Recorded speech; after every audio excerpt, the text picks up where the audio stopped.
Hello everyone, welcome back to KeebCheck. It's been a little while. I guess I kind of lost track of time. How long has it been? 2 months. My bad, I guess. But I'm back. I'm doing a review of in my opinion, the top 5 greatest keyboards. And this is just my opinion. Take it with a grain of salt. Just my own experiences and everything. They're definitely, and I guarantee you there are other keyboards that have completely been lost because I haven't been in this hobby for nearly as long as other YouTubers and people who know this subject a lot better than me. But this is just my take on what I think the best keyboards of all time are.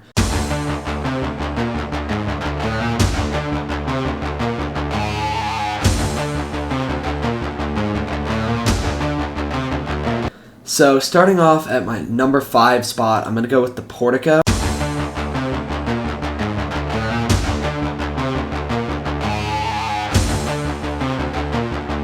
By the KeyDoc company. I think it's a really great budget gasket mount for $135, and you can get it in a number of different colors like clear, smoke, green, mint, and mint is weird, purple, and you can get it in black. Personally, I think the purple looks incredible. I've built one of these for a friend, Clicked Live. I'll link him down below. So if you want to ask him for a sound test, he'll probably do it on stream or something like that. But they've just done a really great job with this board, making it a really easy assembly and just honestly a great board. It comes with an FR4 plate, which is just, it's amazing. It's an amazing mixture between your hard aluminum bottom mount and your super soft polycarbonate bottom mount. So I think it's a really great mechanical keyboard kit because it comes with everything you need minus switches and keycaps, which stuff like the drop Corinna or anything doesn't even include like a plate. So that's what I'm going to put at my number 5 spot. Moving on to number 4, I'm going to have to go with the NK65 Entry Edition.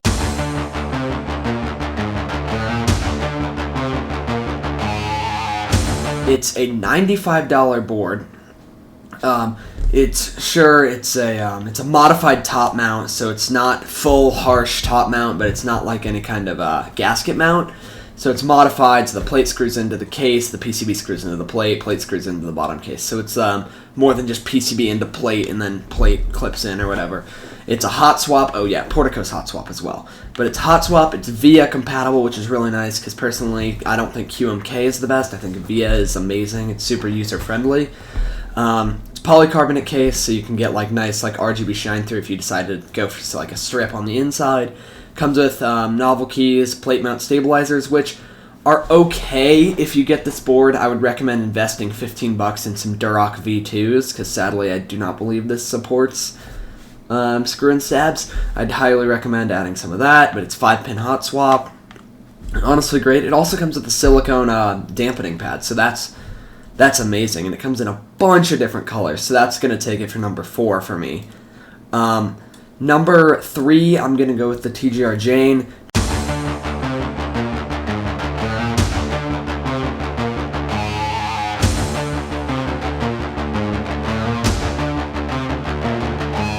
Because, I mean, it's one of the most sought-after keyboards in the mechanical keyboard hobby. I mean, how can you just, like, I don't know, how can you not put that in your top 3? It's one of the most sought-after boards. It's beautiful, and I mean, it's just such a beautiful board. It's crafted with such like love. You can tell there was so much thought put into the design.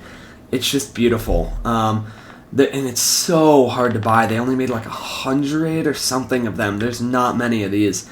It's a full anodized aluminum case. You get a carbon fiber bottom plate. You get a stainless steel weight, which looks amazing. I think you can also get it in brass. Everything's pre-soldered. You can get a hot swap PCB or a soldered PCB. It's honestly just an amazing board. If they ever make a TGR Jane V3, because there's V1 and V2, I'll be definitely trying to pick one up because it's just a beautiful board. What has to come in at number 2 for me is the IBM Model M.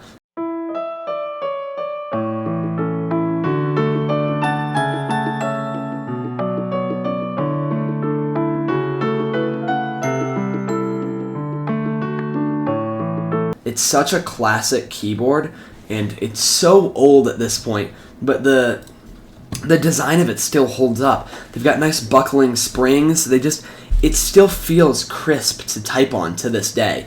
And I just feel like you just can't break away from tradition on the IBM Model M. It's a classic, it's a piece of keyboard history, but it's not archaic. You can get an easy mod to change the connector to USB-C or just USB, and it still is an amazing, amazing board, even though it's over 40 years old at this point, almost 40 years. It's just a beautiful, beautiful board. So that's going to take number 2 for me, and I know you're all thinking, what's my number 1? What do I think the best keyboard is? I mean, in my opinion, objectively. First a word from our sponsor. No, I'm joking. That's stupid. So I'm going to go with the Cyberboard R2.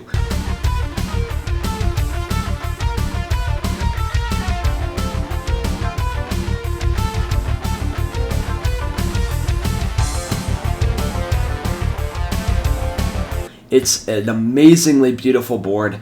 I love the RGB. Like, it's not even RGB. It's a nice LED display. The anodized brushed aluminum, it's very unique. Some people really hate it, but I just love the look of it. It has a very distinct, crisp, just everything feels so perfectly cut. It's a beautiful board. Especially in the new psychedelic colorway. I'll put an image of that on screen. It's just beautiful. I don't even know how to describe it. It just looks perfect, in my opinion. It's like a perfect board. It's anodized aluminum and everything with like really nice PVD coating. You can get it in a number of different colors. Like you can get psychedelic, gray, black, stuff like that. And you get a PCB. It's RGB and everything. It even comes with a carrying case because, of course, it's like $700. But it's 5-pin hot swap, but you can also get a soldered PCB or an additional hot swap PCB. You can get extra stabilizers. They even offer a number of different plate options. Like you can switch to a polycarbonate plate or a brass plate. So you can do a bunch of different amounts of that. And now, I believe this sold in May, I'm going to say.